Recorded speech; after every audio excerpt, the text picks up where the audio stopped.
A 747 cargo flight takes off from Amsterdam. It climbs over the densely populated city. Suddenly, a powerful jolt rocks the aircraft.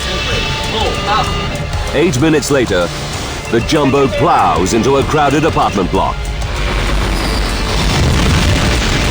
How did a routine flight turn into Holland's worst air crash? Now, using advanced computer simulations, we reveal what really downed El Al Flight 1862. Disasters don't just happen. They're a chain of critical events. Unravel the clues and count down those final seconds from disaster.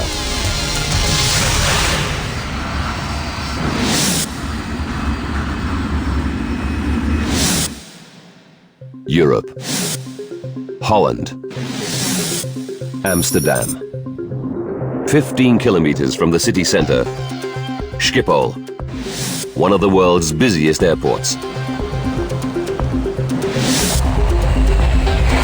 More than 600 aircraft take off or land here every day. Sunday, October 4th, 1992, 2:40 p.m. An aircraft enthusiast takes this footage of an Israeli El Al 747 cargo plane arriving from New York. The jumbo will load up and refuel before flying to Tel Aviv in Israel as flight El Al 1862. 3 p.m. Loading begins, supervised by Jerry Plettenberg, El Al's operations officer.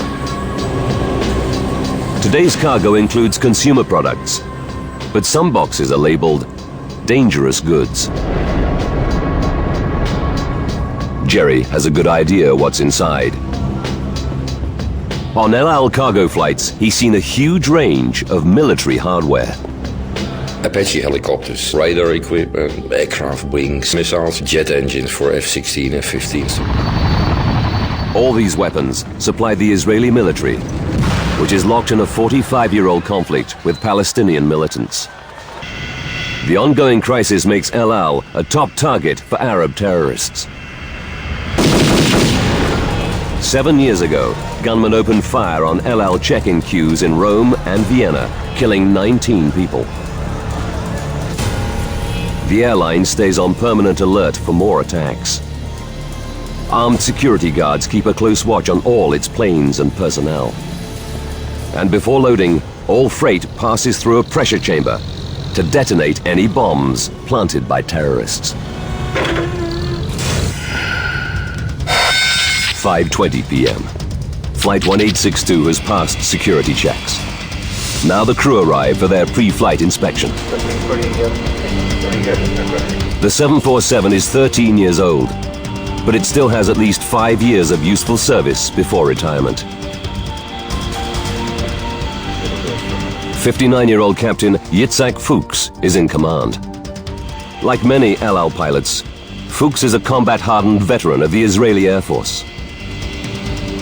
He's got 25,000 pilot hours under his belt. Flying alongside Fuchs are flight engineer Gedalia Sophia and co-pilot Arnon Ohad, the rookie of the crew. Just 32, he's been flying jumbos for less than a year. Flight 1862's takeoff will be supervised by air traffic controller Henriette van Openen. It was wonderful flying weather. You could see to the end of the world. All the flight paths in and out of Schiphol pass over densely populated areas of Amsterdam. Under one of them lies the Belmer suburb, 13 kilometers to the east. At its heart, the sprawling Groeneveen apartment block. It's home to almost 2,000 people. Among them, Marlene Treidemann, a nurse, and Guillermo, her son. Every day planes would come over. You got used to that after a while. Guillermo will celebrate his 17th birthday in 5 days' time. He's a typical teenager, into pop music and martial arts movies. But today, he's been to church with his mother. The Treudemann's home is on the 5th floor of the Groeneveen block. Marlena and her husband Stanley are originally from Suriname, a former Dutch colony in South America. Graciela, their 14-year-old daughter, is a popular girl who's doing well at school. Altijd lachen, altijd vrolijk. Always laughing, always happy. A positive word for everyone. Positief woord.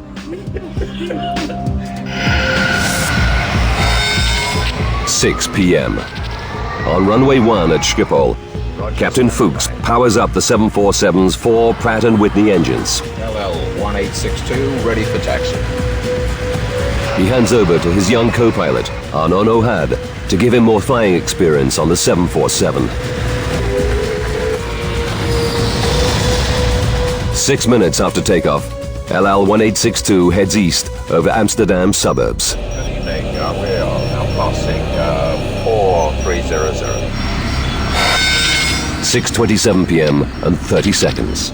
The engines are still at full thrust as the jumbo climbs to 6,500 feet. Everything is running like clockwork. The crew settles in for the flight to Tel Aviv. In less than 5 hours, they'll be back on home soil with their families.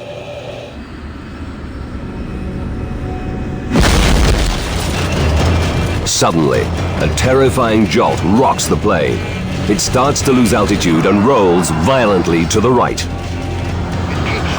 Veteran pilot Captain Fuchs grabs the controls. I've got up. He battles to stabilize the jumbo.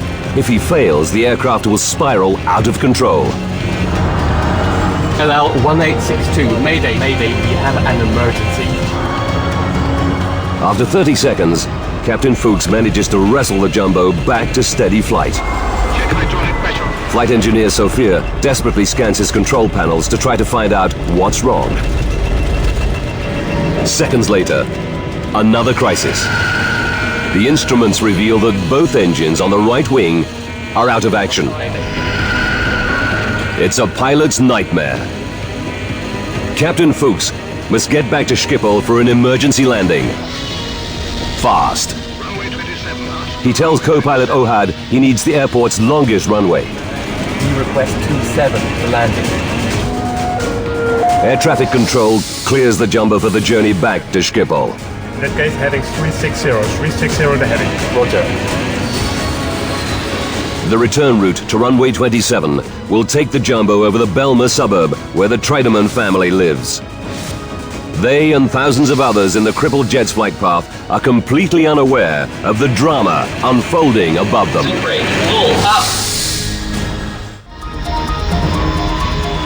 LL-1862, a fully loaded 747 cargo plane, is badly damaged and rapidly losing height. LL-1862, Mayday, Mayday, we have an emergency. 6:30 p.m. Fire crews race into position at Schiphol Airport, where the jumbo is due to arrive in less than 10 minutes.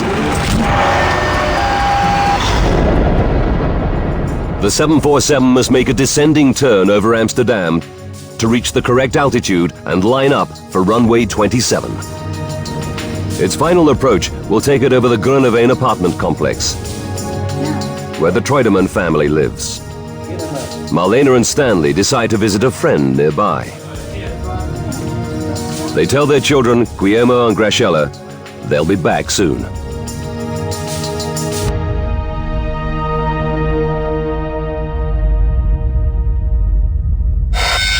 (6:33 p.m. and 35 seconds). Descend to 2,000 feet. Air traffic controller Henk ter Brakke clears the stricken jumbo to land at runway 27. Okay, you have around 13 miles to go to touchdown. Speed is all yours. The 747 is 2 minutes from the Belma suburb. Marlena and Stanley are halfway to their friend's apartment. It's a typical Sunday evening. Many people are at home with their families. Het was heel relaxed. It was very relaxed outside. You could hear the children playing. You could see the people on the walkways.